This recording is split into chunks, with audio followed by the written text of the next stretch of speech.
ó yá ẹ mọ́ ti lọ ẹ jẹ́ àjọ wo fídíò yìí ẹ jẹ́ àjọ wò ó ẹ̀yin náà wò.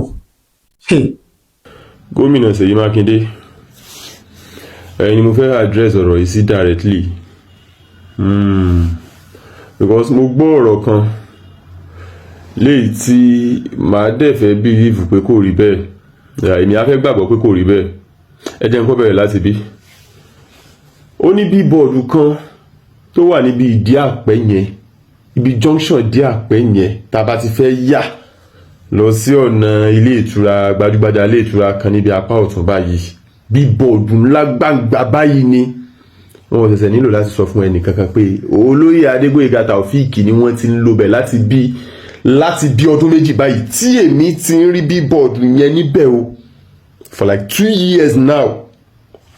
All of a sudden ààrí bíbọ̀dù yẹn mọ́.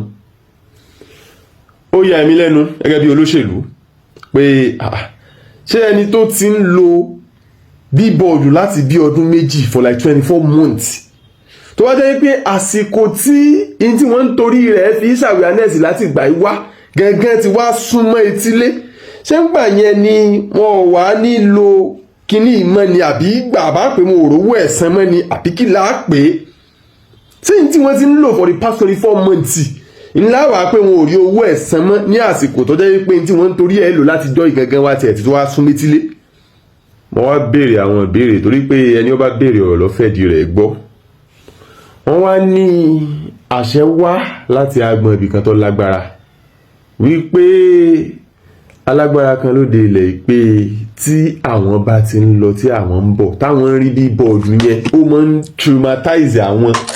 Wọ́n bínú èmi ò mọ èèbó sọ tààrà dandan wọ́n ní ó máa ń traumatize àwọn according to bí mo ṣe gbọ́, but èmi ò wá fẹ́ gbà pé òótọ́ ni torí pé if at all kò sí alágbára kankan lóde ilẹ̀ yìí tó ní agbára láti lè jẹ́ pé kí wọ́n yọ bíbọ̀dù yẹn kúrò ńbẹ̀ nílànà tipátipá ju ẹ̀yin lọ. Ẹ máa gbọ́ mi ò sọ pé ilẹ̀ ní kí wọ́n yọ o, mo mọ̀ pé kò sí ẹni tó tó bẹ́ẹ̀ nínú stéètì lónìí tó lè họ́dà pé kí wọ́n yọ bíbọ̀dù yẹn. Ẹ̀yin ní irú agbára bẹ́ẹ̀ ń bẹ lọ́wọ́ yín, ó tiẹ̀ jẹ́ pé ó lè má bófin mu ṣùgbọ́n there are other ways tí ẹni tí ń bẹ lórí àga àpèrè àṣẹ fi lè ṣe tó wù. Alákọ̀ọ́kọ́ nù. Ẹlẹ́kejì ibẹ̀ a tún wá gbọ́ pé bíbọ̀dù ti ẹgbẹ́ òṣèlú APM ni wọ́n fẹ́ gbé síbẹ̀.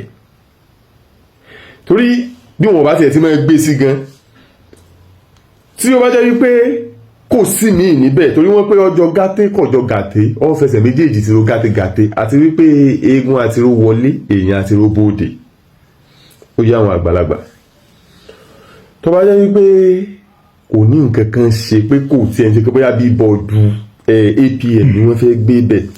Èyí tèmi gbọ́ wípé torí pé àwọn tí wọ́n sọ ẹ̀yin gangan ni wọ́n nàka sí wípé ẹ̀yin lẹ order removal bíbọ̀dù yẹn sà. Eléyìí tí èmi ò fẹ́ gbàgbọ́, I don't want to believe that anyways. Ṣùgbọ́n tó bá jẹ́ wípé eventually bíbọ̀dù APM ni wọ́n wá padà wá lọ gbé sí, a ní lè ní any other choice, we will be left with no other choice than to believe pé n ta gbọ́ yẹn òótọ́ ni. Tó bá jẹ́ pé òótọ́ ni kò yẹ kó rí bẹ́ẹ̀ sà, kò yẹ kó rí bẹ́ẹ̀. Òṣèlú tá a bá ńlẹ̀ òṣèlú tí máa ń fi ààyè gba oníkálukú láti ṣe tiẹ̀ bó bá ti ṣe wù ni. Òṣèlú tá a bá ńlẹ̀ òṣèlú tí wọ́n máa ń fi ààyè gba oníkálukú láti ṣe tiẹ̀ bó bá ti ṣe wù ni. Tí ò bá rí bẹ́ẹ̀ ni ebi lójú Jonathan ni àwọn ẹgbẹ́ òṣèlú alátakò gbogbo lórílẹ̀‐èdè yìí ti ń parapọ̀ lọ́jọ́ sí, kò dí wọn lọ́wọ́, kò pé wọ́n mọ̀ fọ́ọ̀mù MAGA party àbí MAGA party sí ni. Eventually ẹgbẹ́ ọ̀hún tí ń tọ́jú rẹ̀ fọ́ọ̀mù pọ̀ tí ò sì dí wọn lọ́wọ́ ń jọ́ sí iná ni wọ́n fi wá padà fi gbàjọba lọ́wọ́ ẹ̀. So òṣèlú kóníkálukú ó ṣe bó bá ti ṣe wù ú, kóníkálukú ó rìnrìn ẹsẹ̀ rẹ̀, ẹni aráàlú bá fẹ́ kí wọ́n tẹ̀lé ńlá bá ńlẹ̀. So mo fẹ́ appeal sí yín sà, ẹ̀dùn mo sọ mi fẹ́ gbàgbọ́ wípé ẹ̀yin lẹ order removal bíbọ̀dù yẹn sà, mi fẹ́ believe. Ṣùgbọ́n tó bá jẹ́ pé eventually signboardu àbí bíbọ̀dù APM ló wá padà lọ wà ń bẹ̀, I will be left with no other choice than to believe. But whichever way ẹ jọ̀ọ́ sà, olóyè Adégbóyèga ó lẹ́tọ̀ọ́ láti campaign wá pa ibikíbi tó bá wù nínú ìpínlẹ̀ Ọ̀yọ́ gẹ́gẹ́ bí ọmọ ìpínlẹ̀ Ọ̀yọ́. Ẹ̀yin náà lẹ́tọ̀ọ́ gẹ́gẹ́ bí gómìnà àti gẹ́gẹ́ bí ọmọ ìpínlẹ̀ Ọ̀yọ́. Adékànbí lẹ́tọ̀ọ́ gẹ́gẹ́ bí gómìnà gẹ́gẹ́ bí ọmọ ìpínlẹ̀ Ọ̀yọ́. Ẹ jọ̀ọ́ sà èmi ò sí lára àwọn tó máa ń hí ọ̀rọ̀ lórí ikọ̀ tí máa ń gbé ọ̀rọ̀ lérèfé tàbí tó máa ń sọ̀rọ̀ nítorí ipa àkànfẹ́ sọ̀rọ̀ ṣá. Ẹ rí i pé ọ̀rọ̀ ilé yìí mo address ẹ̀ sí directly ni. Mo sọ pé mi ò fẹ́ believe but eventually tó bá jẹ́ pé bíbọ̀dù APM ló padà lọ wà ń bẹ̀ yẹn I will be left with no other choice than to believe, but whichever way the case may be òṣèlú tá a bá ń lẹ̀ mo ti wí bẹ́ẹ̀ tẹ́lẹ̀, òṣèlú tó fààyè gba oníkálukú láti rìnrìn ẹsẹ̀ rẹ̀ ni, òṣèlú tó fààyè gba oníkálukú láti tò sí agbọn ibi tó bá wù tó fẹ́ tò sí ni, kì í ṣe òṣèlú ìkànnì ń pa ìwàlénilọ́rùn àti ìtinilọ́pọ̀pọ̀n. Èmi ò ní wí jù báyìí lọ náà, káwọn alára wa náà sì mọ̀ dé torí pé kò bójúmu tó o.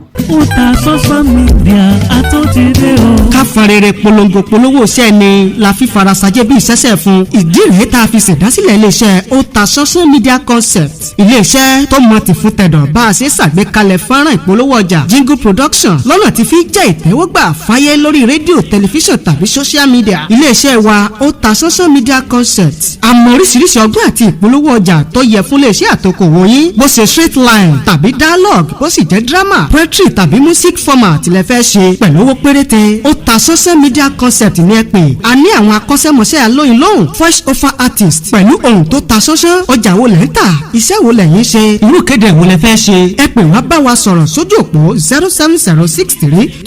07063291779. ibi gbogbo lọ́wọ́jà wá dé. Otasansan Media Concept níbi gbogbo nígbàkúgbà.